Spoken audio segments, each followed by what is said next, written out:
चलिए आज चर्चा करेंगे भारत में राष्ट्रवाद के उदय का धार्मिक कारण। जैसे कि हम पिछले क्लास में पढ़े हैं कि राष्ट्रवाद किसे कहते हैं। हमने बतलाया था कि राष्ट्रवाद जहां पर विशेष भौगोलिक क्षेत्र के अंतर्गत एकता का वाहक बनाता है, अर्थात हमने बतलाया था कि जिस क्षेत्र में प्रेम, सद्भावना, एकता, भाईचारा पाया जाता है वही राष्ट्रवाद है। फिर हमने देखा था कि 19वीं शताब्दी से पहले भारत किन छोटे छोटे राज्यों में बटा हुआ था। राष्ट्रीय एकता की भावनाओं का क्या थी, कमी थी, जिसके कारण कुछ तत्व उभर के आए जिसमें भारत में राष्ट्रवाद के उदय में महत्वपूर्ण भूमिका निभाया था। पहले हम लोगों ने चर्चा किया था राजनीतिक कारण का, उसके बाद हमने चर्चा किया था आर्थिक कारण का, और फिर हमने चर्चा किया था सामाजिक कारण का। आज हम चर्चा करेंगे राष्ट्रवाद के उदय में धार्मिक कारण की क्या महत्वपूर्ण भूमिका रही। जैसे कि हम जानते हैं कि भारत में राष्ट्रवाद के उदय में धार्मिक कारण भी महत्वपूर्ण भूमिका निभाई।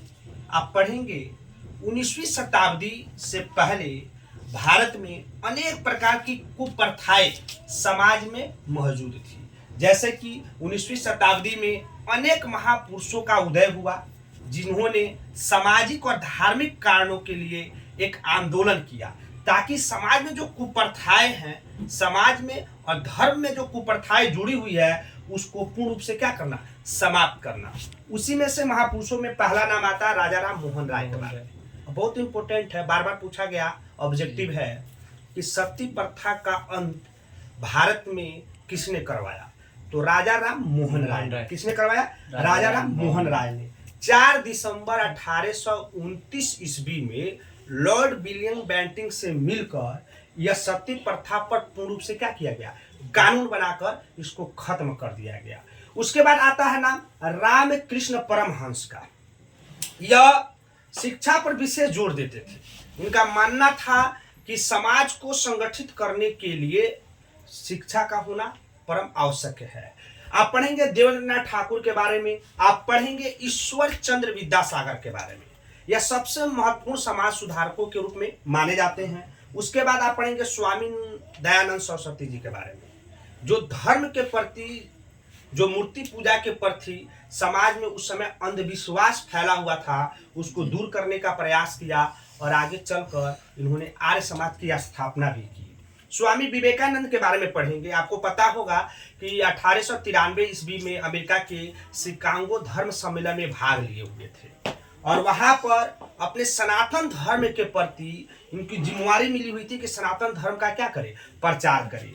फिर पढ़ेंगे कुछ यूरोपीय विद्वान थे जिनमें से William Jones, Max Muller, Charles Wilkins ने भारतीय धर्म के प्रति, भारतीय धर्मों की जो विशेषताएं था उनको अंग्रेजी भाषा में क्या किया, अनुवाद किया। इससे क्या हुआ कि भारत में रह रहे जो भारतीय लोग थे उनके हृदय में अपने धर्म के प्रति निष्ठा की भावना जागरूक हुई और फिर इन समाज सुधारकों के कारण भारतीय जनजीवन में नई चेतना का उदय हुआ और अंततः देखेंगे भारत में राष्ट्रवाद का उदय देखने को मिलता है। तो कहीं ना कहीं आप देखेंगे कि यहाँ से भी हमने बार बार बतलाया है कि या तो आपको लघुत्तरीय प्रश्न पूछेगा यहाँ से कि राष्ट्रवाद के उदय में, भारत के राष्ट्रवाद के उदय में धार्मिक कारणों की विवेचना करें, तो ये 4-5 पॉइंट याद करके धार्मिक कारणों की विवेचना आप कर सकते हैं। या दीर्घोत्तरीय प्रश्न पूछेगा कि राष्ट्रवाद के उदय में कौन कौन से महत्वपूर्ण भूमिका रही थी, तो राजनीतिक कारण, आर्थिक कारण, सामाजिक कारण और धार्मिक कारण। उसके साथ कुछ ऑब्जेक्टिव आपको पूछेगा